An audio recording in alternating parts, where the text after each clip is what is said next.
Muy buenos días. Mi nombre es Juan Camilo Romero. Este es el episodio 7 y Filosofando.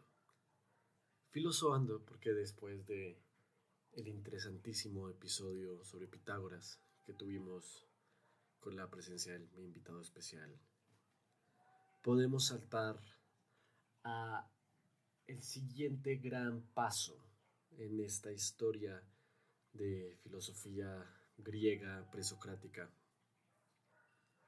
pasando de estos filósofos, digamos, no más sencillos, pero más concentrados en temas en específico, a filósofos que abordaron diferentes temas, diferentes ramas de lo que hoy en día llamamos la filosofía,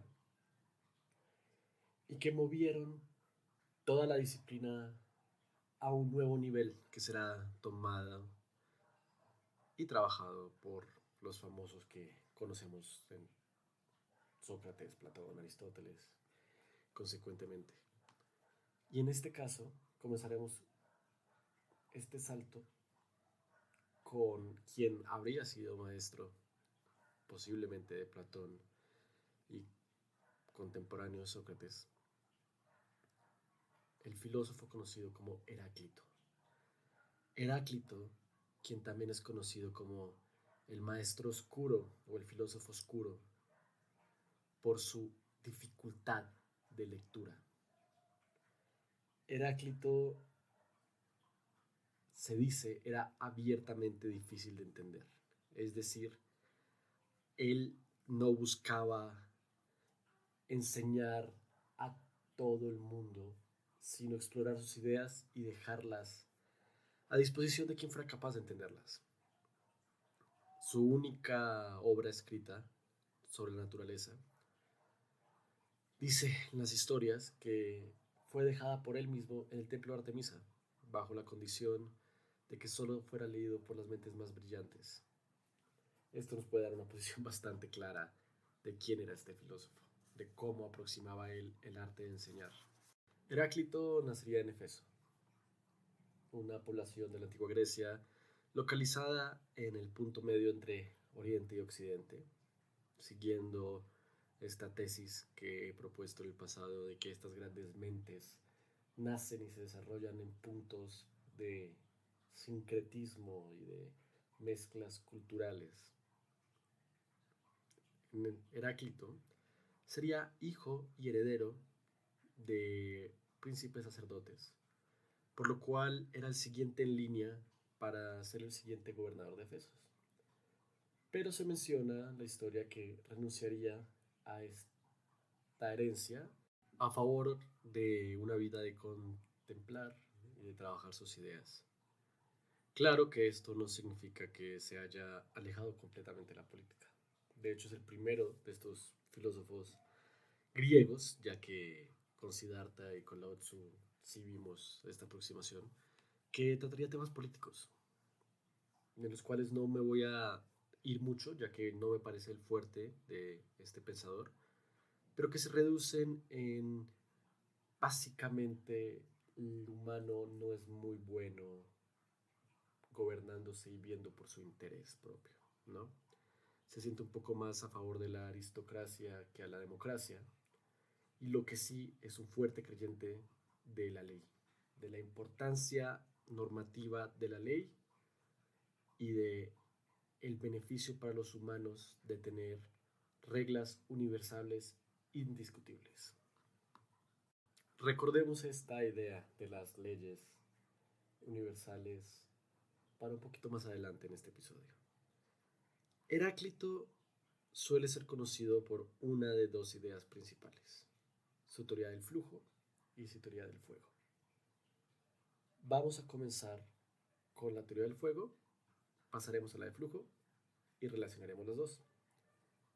Esto tendrá mucho sentido con la filosofía de Heráclito, ténganme paciencia.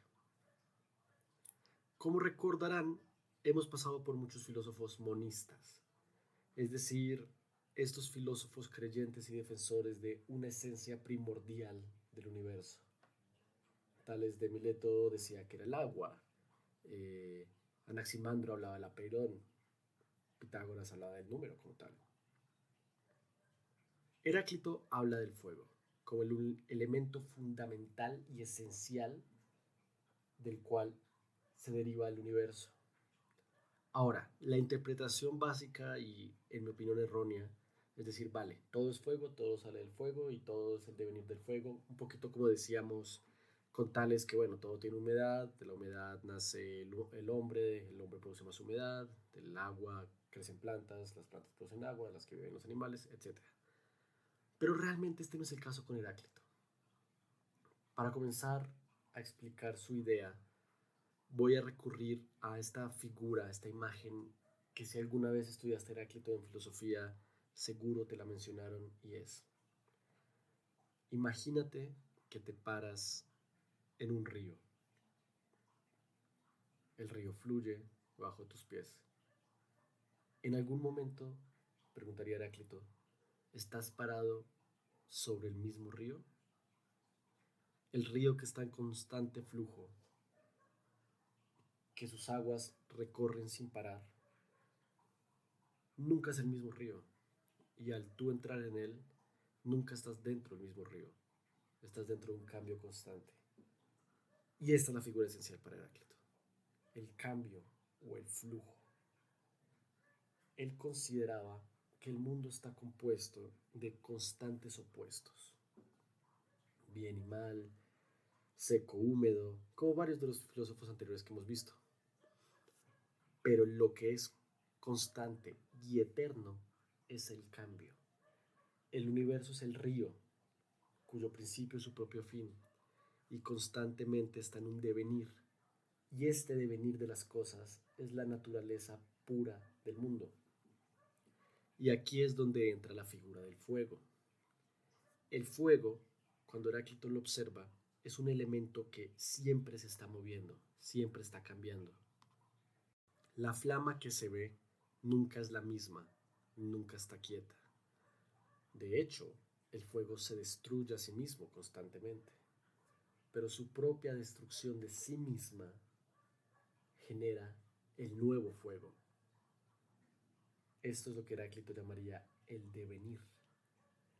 Y él busca o propone que hay una armonía en esto y que la destrucción de la misma esencia que compone todo es asimismo la esencia en la cual se rige el universo. Y esto es una armonía que a lo mejor no es aparente, pero no por ser no aparente es mala. De hecho, en sus fragmentos él habla de que la armonía oculta es mejor que la armonía aparente. Sin embargo, si nos quedamos en esta opinión de que para Heráclito el universo se reduce en el fuego, que realmente a su vez se reduce en el flujo, en el devenir, y en la dialéctica que siempre ando adelantándoles con todos los filósofos, que no me deja impresionar cómo todos hablaron de estas ideas que después atribuimos a Hegel y a Nietzsche como genios de su momento, cuando las plantas estaban sembradas desde entonces. Pero bueno, aquí ahora yo soy el que estoy en mi devenir. Si nos quedamos con estas ideas esenciales de Heráclito, todavía estamos haciéndole una injusticia, porque hay otra fuerza esencial en el universo de Heráclito, y este es el logos. Logos, que se traduce como razón. Para Heráclito existe una razón universal. Esta razón universal la seguiría el fuego, y el comportamiento del fuego es acorde a la razón universal, por lo que realmente no podemos aislar el concepto del fuego, del cambio, del flujo, del concepto de logos. Sin embargo, el logos es lo que rige el universo como debe ser. Para Heráclito, este logos es una esencia única, existente, pero no fácil de interpretar. De hecho, él habla de que el humano constantemente se equivoca interpretando el logos, que hacemos nuestro mayor esfuerzo, pero lo corrompemos.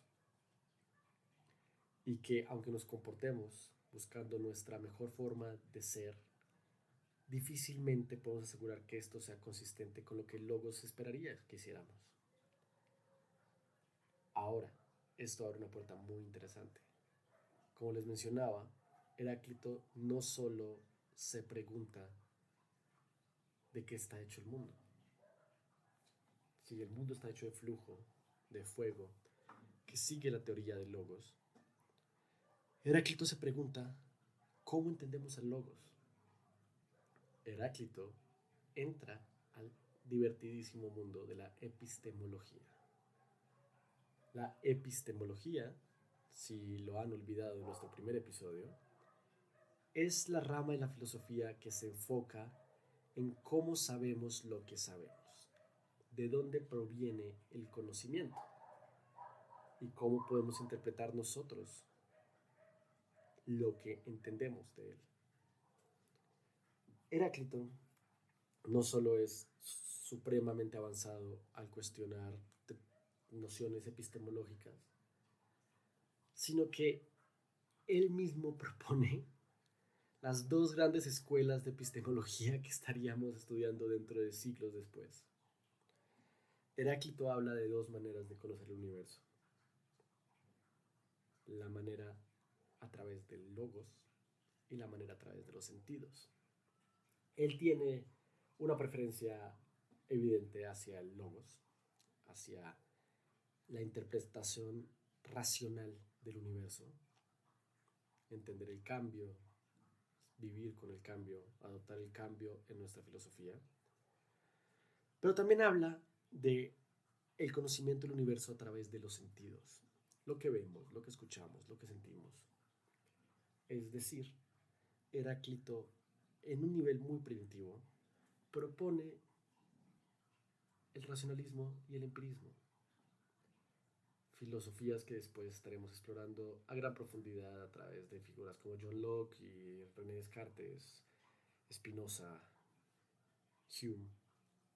Heráclito las comenzó, dándole una evidente preferencia a la parte del logos y sembrando una pequeña semilla que Platón tomaría años después, diciendo: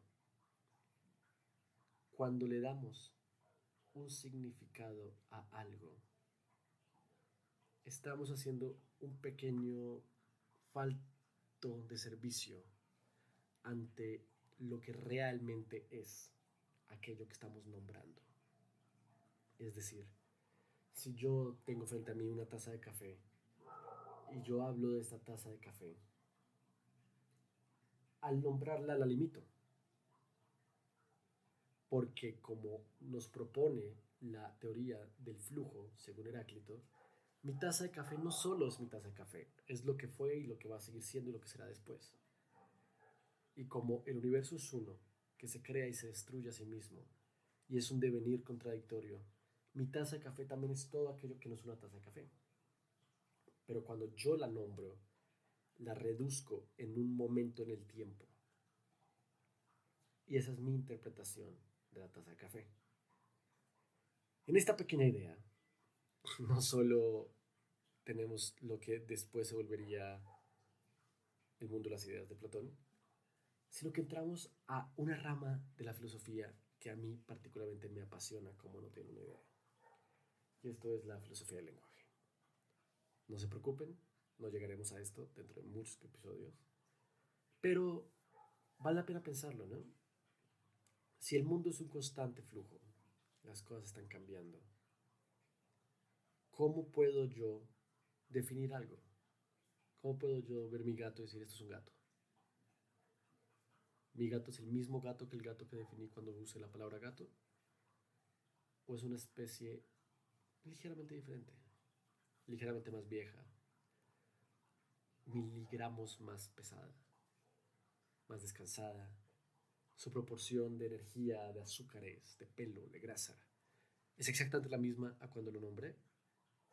Mi gato Fulgencio, ¿su nombre representa lo que es o representa su cambio eterno? ¿Qué tal nosotros mismos? Si tomamos las ideas de Heráclito y las aplicamos a la autoevaluación, como nos pediría que lo hiciéramos Siddhartha o nos lo pediría que hiciéramos Pitágoras, la persona que nos conocemos, ¿quién es? Yo me conozco a mí en este instante, conozco a mí como el proceso que ha sido mi vida. Me conozco a mí como algo que era y ya no soy. Les propongo que piensen en esto y lo mediten un rato. Heráclito les diría que mi definición de mí realmente es el proceso a través del cual existo. Y no realmente soy yo en un instante, ya que yo, como el río, nunca soy la misma persona, nunca lo seré. Ahora, no hay que olvidar, todo esto es siguiendo la razón del logos, que es una única razón original y determinante. Sé que Heráclito puede ser un poco intimidante. Y los invito a que lo investiguen un poco más. Probablemente solo conocían como el filósofo de la figura del río. Pero que se nos quede claro, todas estas ideas, todos estos filósofos son mucho más que las versiones reducidas que hemos estudiado de ellos en lecturas, en clases o en podcast aficionados. Porque a fin de cuentas, y siguiendo la teoría del flujo, solo estamos capturando un momento de Heráclito, un momento de su lectura. En este momento ustedes están capturando un momento de mi interpretación de él. Si el logos dicta el flujo y el flujo es constante, mi interpretación ya no es, ya cambió. Y en el momento en que tú estás escuchando esto, lo que acabas de escuchar y quién eras tú al principio de este episodio, probablemente ya se murió. Como he hecho en capítulos pasados, leeré un par de fragmentos destacados de la obra de Heráclito para que los podamos rumiar juntos. Lo que se opone es concordante, ya que de la discordia se forma la más bella armonía, y todo se engendra por la discordia. En el mismo río ingresamos y no ingresamos, estamos y no estamos. La guerra es el padre de todas las cosas y rey de todas. Y a uno los revela dioses, a los otros hombres. A los unos los hace libres, a los otros esclavos. Esta frase aquí es particularmente interesante porque hay que entender a la guerra no como un evento bélico, sino como el conflicto universal. Todo crece del conflicto. El A que opone al B crea una síntesis llamada C, que es el universo. Esto es dialéctica, esto es fenomenología. Mar, el agua más pura y la más impura, potable y saludable para los peces, impotable y mortal para los hombres. Esta frase es interesante porque nos muestra la, no quiero decir ambivalencia, sino a lo mejor al relativismo moral que Heráclito tiene en su ética. Al logos ser constantemente mal interpretado por nosotros. Puede que nosotros digamos que algo es bueno o algo es malo, cuando lo más probable es que son las dos cosas, porque bueno y malo al ser opuestos son iguales. Nada más es relativo a qué se aplica. El agua del mar, que le va dando vida al universo, a los peces y a las plantas, para nosotros es tóxica. ¿Eso la hace mala? Vive el fuego la muerte de la tierra, y el aire vive la muerte del fuego. El agua vive la muerte del aire, la tierra la del agua. Es necesario saber que la guerra es común y la justicia contraste, y que todas las cosas se engendran y llegan a faltar por vía del contraste. En la periferia de un círculo, el principio y el fin son comunes. Ya después de darles este par de frases para sus tweets y sus memes de Facebook, los invito a que anden filosos conmigo y se pregunten y me ayuden con esta pregunta que me surge. ¿Nosotros realmente en algún momento existimos como un ente constante? Yo, Juan Camilo, ¿En algún momento soy la definición de Juan Camilo? ¿O soy más un proceso? Proceso de mí intentando entender el cosmos, intentando entender el universo y siendo definido por él o por ustedes. Los invito a compartir sus ideas en los comentarios. Asimismo, y me perdonarán, los invito a, si pueden, darle 5 estrellas a este episodio, compartirlo con sus conocidos. Me encanta hacer esto y me gustaría compartirlo con más gente. Les agradezco mucho su tiempo. Les dejo el dato curioso de que la figura del corazón como el punto donde las emociones del humano se concentran viene de Heráclito. Les agradezco por querer aprender sobre esta persona y los veré la próxima semana. Anden filosos.